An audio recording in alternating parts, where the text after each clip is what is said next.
হাম সংক্রমণের আরও খবর জানাতে রাজধানীর মহাখালী থেকে যুক্ত হচ্ছেন সহকর্মী আহমেদ সোহাগ এবং চাঁপাইনবাবগঞ্জ থেকে যুক্ত হচ্ছেন আনোয়ার হোসেন।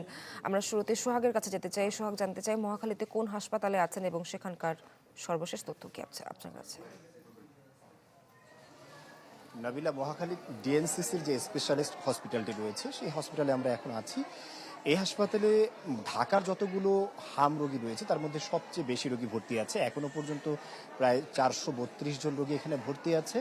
আমরা যতটুকু জানতে পেরেছি হাসপাতাল কর্তৃপক্ষের কাছ থেকে এখন এসে যে গত 24 ঘন্টায় এই হাসপাতালে প্রায় 136 জন নতুন রোগী ভর্তি হয়েছে এবং এর মধ্যে প্রায় সুস্থ হয়ে বাড়ি ফিরে গিয়েছেন 93 জন রোগী। আর গত 24 ঘন্টায় এই হাসপাতালে একজন রোগী মৃত্যুবরণ করেছেন, এমনটাও কিন্তু আমরা হাসপাতাল কর্তৃপক্ষ থেকে জানতে পেরেছি। এছাড়াও সারা দেশে সর্বশেষ যে তথ্য স্বাস্থ্য মন্ত্রণালয়ের, সেই তথ্য মতে গত 24 ঘন্টায় প্রায় 1170 জন রোগী ভর্তি হয়েছে সারা দেশে হামের উপসর্গ নিয়ে, এবং এর পরবর্তীতে তারা কিন্তু মোটামুটি হাম নিশ্চিত হতে পেরেছে মাত্র সেখানে 400 জনের মতো। আমরা এরকমটা দেখেছি।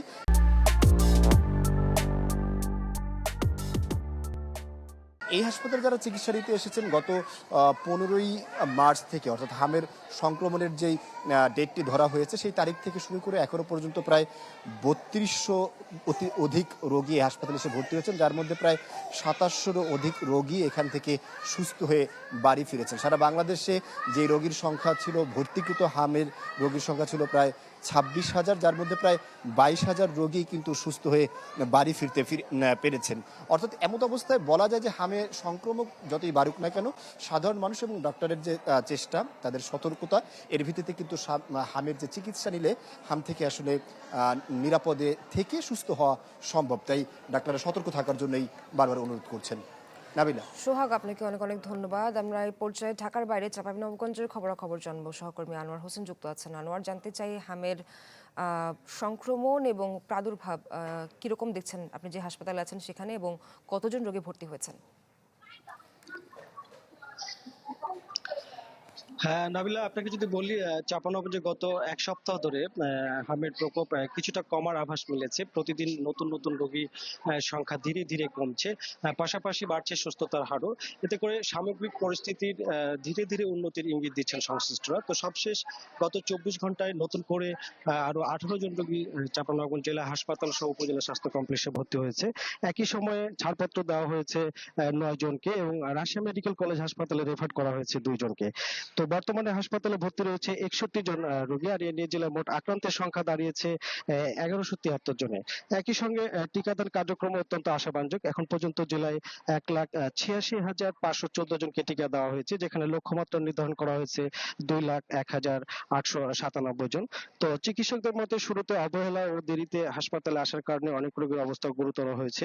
পাশাপাশি আক্রান্ত ব্যক্তির সংস্পর্শে এসে রোগটি দ্রুত সংক্রমণ ছড়িয়েছে, যা পরিস্থিতিকে দীর্ঘায়িত করেছে। তবে স্বাস্থ্য বিভাগের ভাষ্য যে পরিস্থিতি নিয়ন্ত্রণে টিকা সবচেয়ে কার্যকর উপায়, আর টিকাদানের প্রভাব শীঘ্রই আরো স্পষ্ট হবে বলে তারা আশা করছেন। যদিও শয্যা সংকট ও ওষুধের ঘাটতির অভিযোগ রয়েছে রোগীর স্বজনদের পক্ষ থেকে এখনো, তবে জনবল সংকটের মধ্যেও সর্বোচ্চ সেবা দেওয়ার চেষ্টা চলছে বলে জানিয়েছে হাসপাতাল কর্তৃপক্ষ। তাদের মতে পরিস্থিতি পুরোপুরি নিয়ন্ত্রণ না হলেও সংক্রমণ কিছুটা কমেছে এবং সুস্থতার হার বেড়েছে, যা ইতিবাচক দিক। তো এই মুহূর্তে সবচেয়ে সচেতনতা সবার আগে জরুরি। পাশাপাশি উপসর্গ দেখা দিলে চিকিৎসকের শরণাপন্ন হওয়া এবং সময় মতো টিকাদানই থামাতে পারে এই সংক্রমণের গতি, তেমনটাই পরামর্শ সংশ্লিষ্টদের। নাবিলা।